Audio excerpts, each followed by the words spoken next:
Imagine the foundations of our modern world. Today's complex geopolitical balance is rooted in the major economic, military, and political developments of the last 500 years.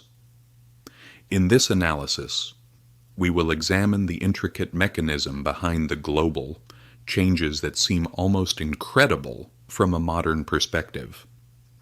The foundation of the modern international system lies in the Peace of Westphalia.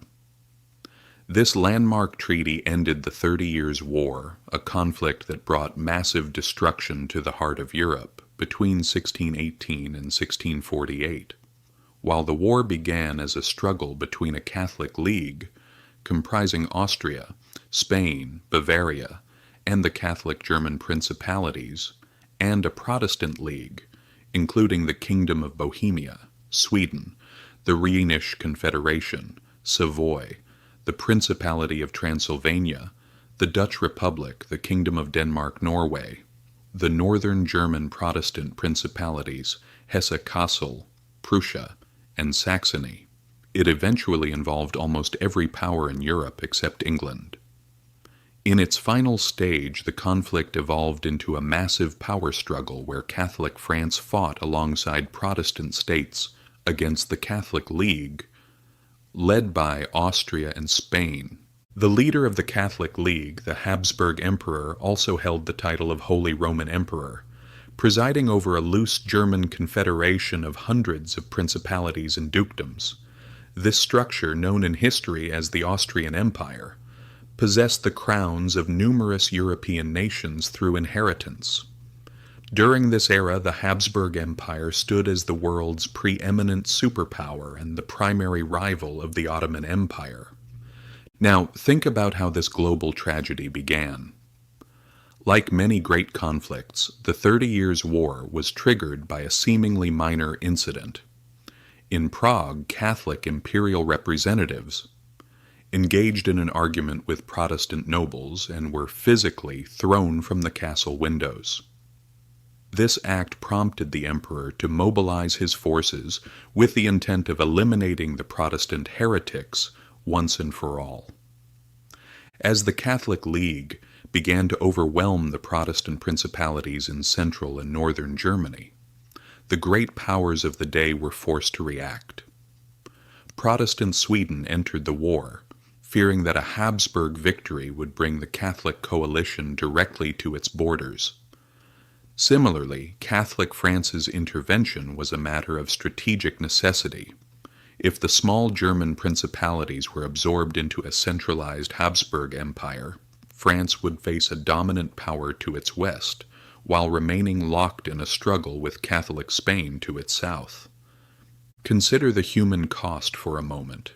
The scale was staggering. In the focal point of the conflict, modern-day Germany and Central Europe, between 30 and 40% of the population perished. Great cities were burned to the ground, and civilians were killed without discrimination. Compounding the violence, a plague epidemic ravaged the region.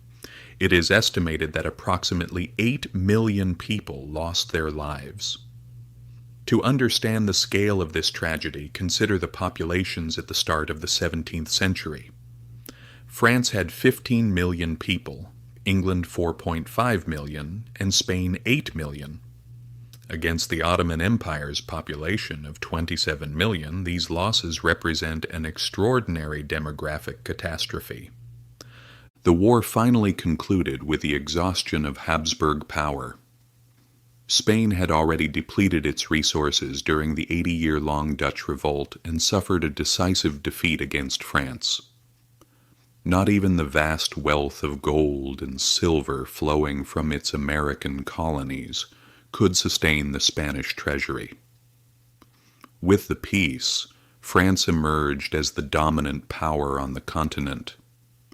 The Habsburgs were forced to accept their failure to capture the Protestant German lands, marking the beginning of a long decline for their empire that would conclude with its dissolution in 1918. Now think about why the Ottoman Empire, a global giant, could not seize this moment. At this historical juncture, the empire was unable to capitalize on Europe's internal chaos. It was weakened by large-scale internal rebellions and a devastating economic crisis. For nearly 90 years, the influx of silver from new European colonies had fueled international inflation, breaking the back of the Ottoman economy. Imagine the weight of this economic shift. In an era where gold and silver formed the global monetary base, the empire's inability to increase its own reserves, while the global supply rose, meant its total wealth was rapidly eroding. Despite its vast manpower, the Ottoman Empire also faced significant logistical barriers. Its armies could not effectively push beyond the western Mediterranean, sub-Saharan Africa, the fortified borders of Austria and Iran, or the vast Russian steppes. While the empire generated significant agricultural output and controlled vital trade centers, its revenues were consumed by inconclusive military conflicts on its borders. Furthermore, the global economy was shifting. Trade centers were moving from the Mediterranean to the Atlantic coasts. Managing a multinational, multilingual, and multi-sectarian late medieval empire was becoming an increasingly unsustainable task. Now imagine a landscape transformed by new kinds of fortresses. Military superiority was also shifting. A new system of fortifications known as the Tres Italiens emerged, surrounding the empire's borders from the Adriatic to Transylvania. These star-shaped, low-walled forts were designed to withstand heavy artillery fire. While the Austrians developed advanced field artillery and rifled infantry formations, the traditional methods of Ottoman conquest lost their effectiveness against these polygon-shaped castles. The Peace of Westphalia did more than end religious warfare. It established the state as a formal identity. Think about this. For the first time, an international order was built on the principle of sovereignty, officially recognizing a state's economic and political authority over its own territory. This shift also signaled the irreversible decline of the papacy's political and economic influence. While France moved toward a centralized monarchy, England laid the foundations for a different order. Following a bloody civil war between Parliament and the King from 1642 to 1651, which ended in the execution of King Charles I, the nation began a 40-year transition. In 1688, the bloodless Glorious Revolution took place, marking the dawn of modern democracy. The Bill of Rights of 1689 limited the Crown's authority, established Parliament as a permanent institution, and codified individual rights against the state. This was a revolutionary reform in an age of absolute monarchs. This newfound political stability allowed Britain to ascend as the world's superpower by 1763. The Peace of Westphalia and the Glorious Revolution served as the bridges connecting the Renaissance and Reformation to the Age of Enlightenment. In the 18th century, the primary objective of British diplomacy was to maintain the Westphalian balance of power by forming coalitions to prevent French hegemony in Europe. Meanwhile, the Ottoman Empire attempted a final resurgence under the Kuprulu family, culminating in the Siege of Vienna.